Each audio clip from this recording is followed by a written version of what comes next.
news. What good news, man? All the bad news going on. What good news you talking about, Brother Randy?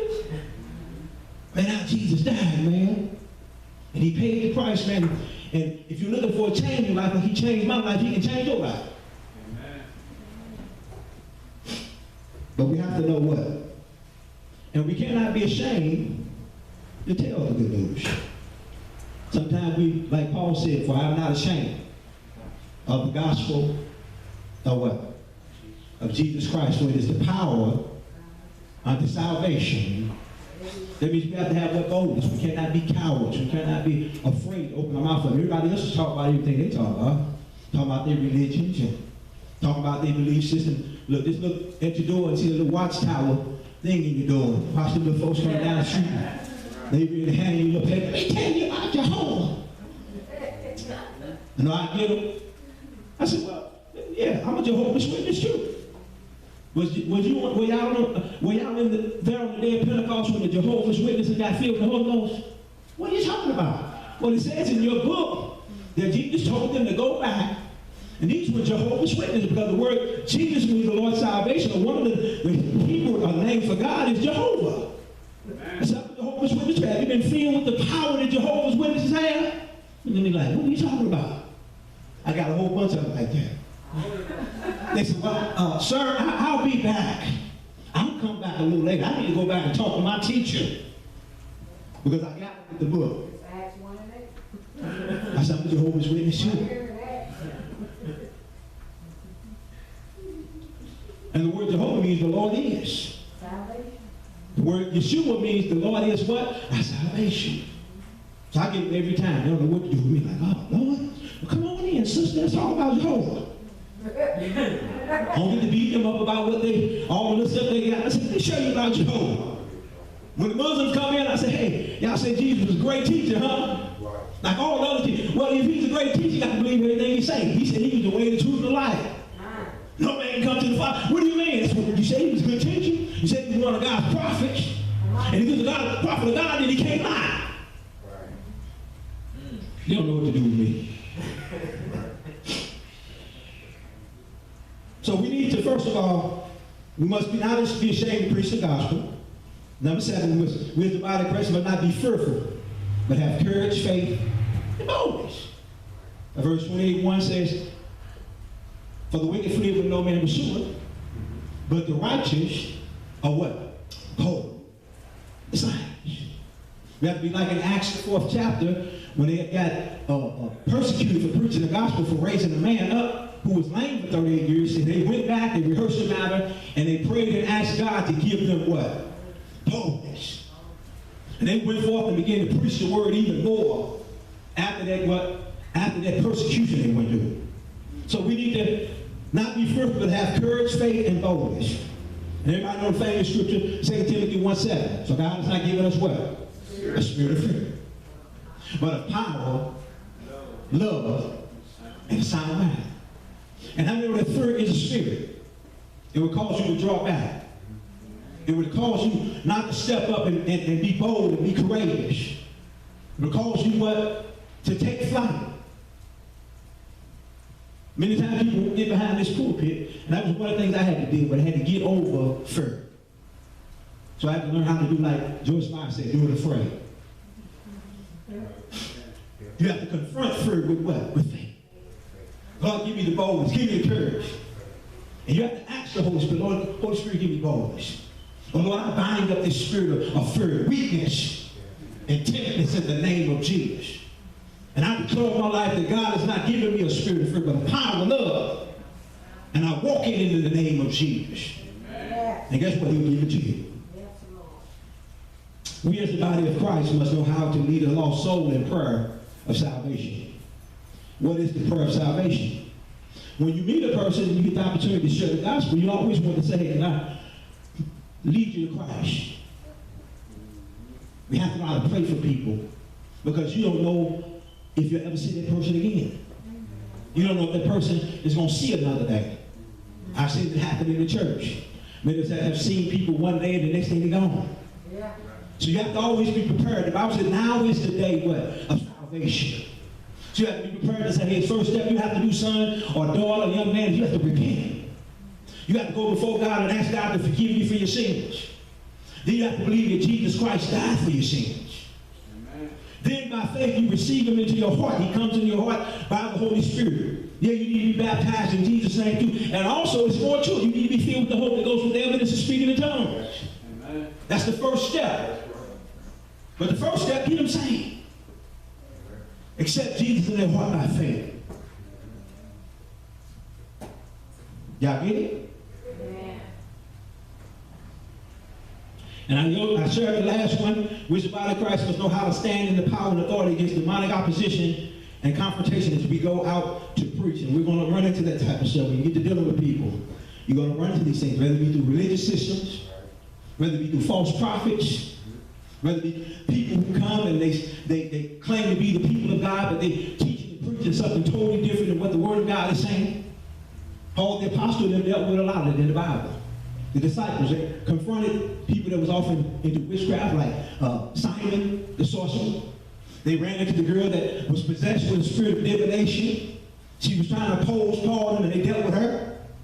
Many other instances in the Bible where they went through persecution of the religious magistrates and the sects and the Pharisees of that time. So the Bible said we're not to be afraid to contend for the faith.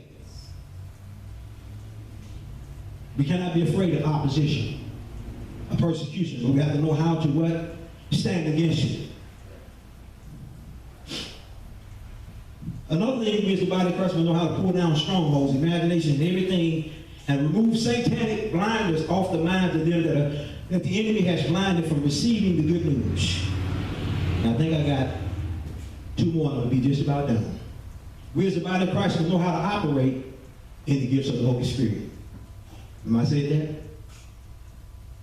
1 Corinthians, the 12th chapter. I can't talk about all of them.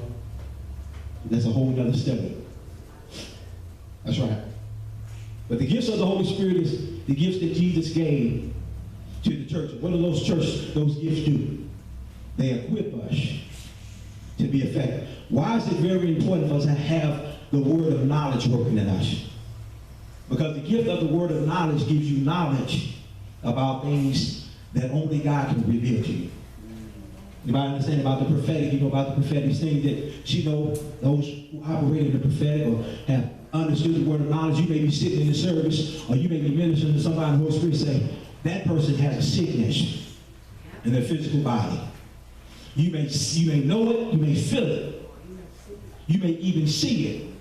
And through that gift, you may say, hey, the Lord is showing me, or I just sense, man, you got some kind of cancer or something going on. You got some kind of major issue going on. Or maybe a particular thing going on in their life that God may have you touch on and say, man, you went through some traumatic stuff back in your childhood. Maybe you was about 15 years old, and this opened up a door for unforgiveness for you. And ever since that unforgiveness opened the door, anger has come in. Now you have this issue of bitterness and all. They look at you like, how did you know that? It's through what? The word of knowledge. Not your knowledge, it's a knowledge that comes from the gift of the Spirit that operates, and that makes you effective when it comes to witnessing and ministering to people, because you can deal with things in their life that they have no idea that you made insight into, but God will reveal it to you in order to use it as an inroad for you to share the good news with them. Bring deliverance. Because a part of preaching the gospel is deliverance. Healing. Salvation is the word soteria. Healing, wholeness, preservation, completeness. And so this is just not a powerless gospel, but this is a gospel that brings signs, miracles, and wonders. I have ministered to people, and God I pray right there, the Holy Spirit say, this is what's going on with them. Pray for them right now. But through that ministering in that particular area, He opened the door for me to be able to share the love of Christ with them. Amen. Because one thing the world is caught up in right now is the supernatural. That's why I want people to tap into spiritual stuff, whether it be yoga, martial arts, and whether it be video games, the lords of the dungeon, whether it be Ouija boards, all kinds of stuff. People are looking for spirituality in every kind of aspect, and they don't realize that they can open doors that may be the wrong doors. People are looking for power power. Some for all the wrong reasons. Yes, Lord. And people are tapping into that stuff. That's why we have to be supernaturally equipped with the supernatural gifts of God so that we can be effective in setting people free. Then showing them that God's kingdom is the greatest kingdom. All other kingdoms are subject to his kingdom.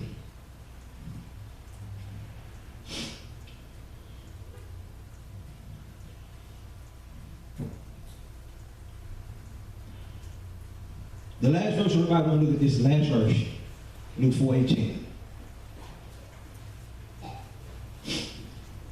And Jesus said, the Spirit of the Lord is what? Upon me. Well, he's done what? He's anointed me to do what?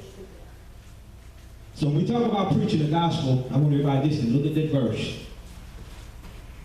Them are all the things that come along with what? Preaching the gospel. Somebody read it for us. The Spirit of the Lord is what? He's upon me. For he is what? He has anointed me To do what? preach the gospel Uh-huh. to the poor. Uh-huh. He has sent me to heal the brokenhearted, Uh-huh. to preach deliverance to the captive, Mm-hmm. and recovering of sight to the blind, Mm-hmm. to set at liberty them that are bruised. So everybody put your name in and say, Lord, he sent us, the anointed ones. He has sent us, the anointed ones, to what? To preach the gospel to the poor. To what? To heal the brokenhearted. To preach deliverance. To do what? Sight to the blind. And set what? Him that are bruised. Now if you look at that, if you just did a study on that, deliverance covers a lot of areas. But that anointing that rested on Jesus' life is the same anointing that he imparted on our lives when Christ what? Died. He poured out what? His Spirit upon us. And we're his what? Anointed ones. Thank you, Jesus. I don't have time to expound on the whole thing. Come on up, Mike. We do about 5 minutes to just finish it off. Believe me, brother, I had to pull the gears back. I can go. I can go. But we didn't have awesome time in the Lord today. We got radical today, y'all. Amen. We were there, kick the fence and kick the gates down. The gates of hell got kicked in today, y'all. I'm sorry. We needed that, boy. Every time a breakthrough, I feel good today. Everybody stand on your feet. We're just going to pray for boldness again.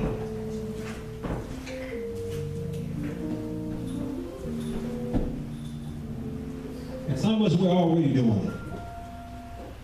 We're already are witnessing and sharing the gospel.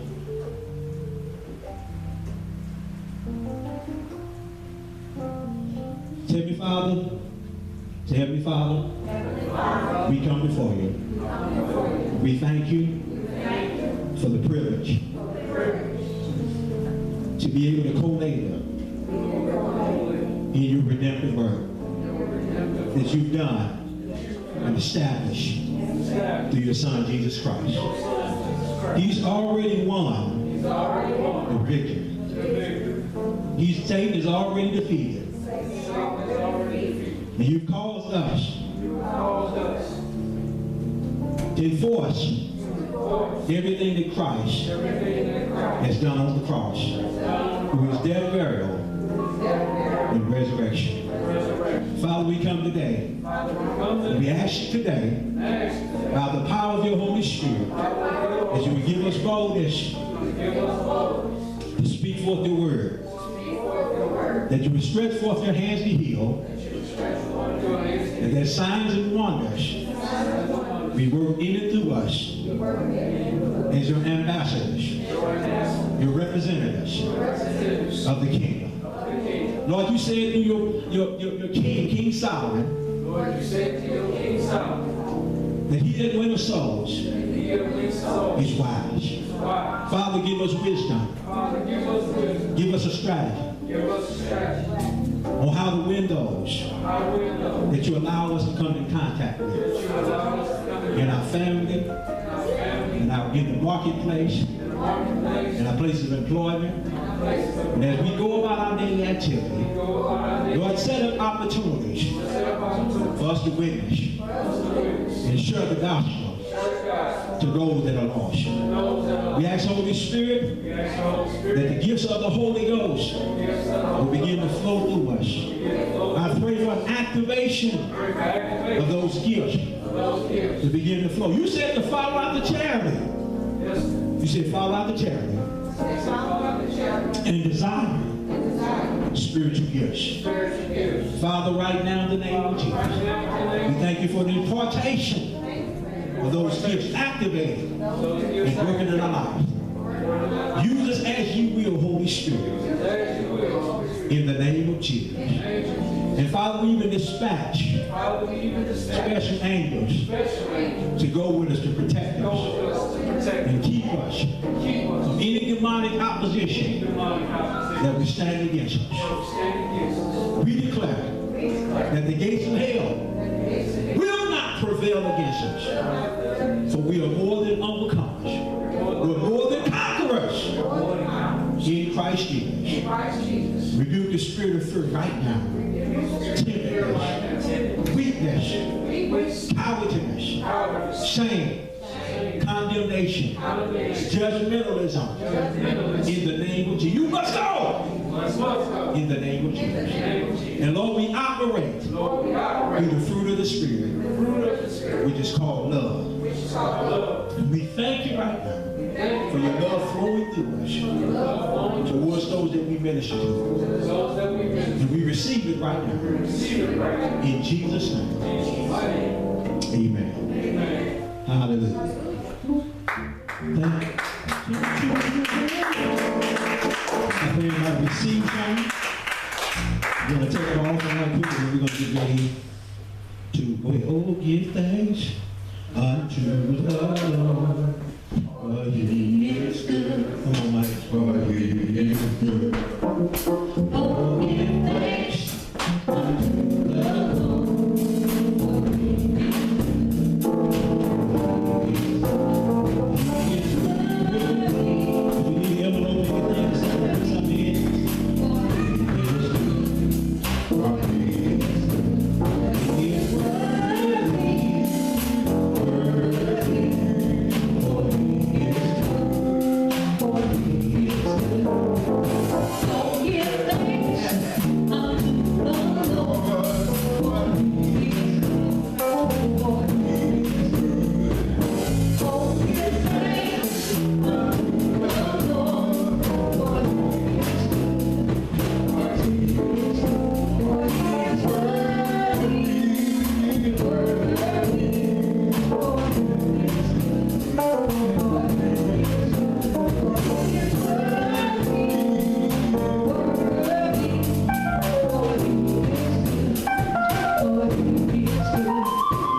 Father God,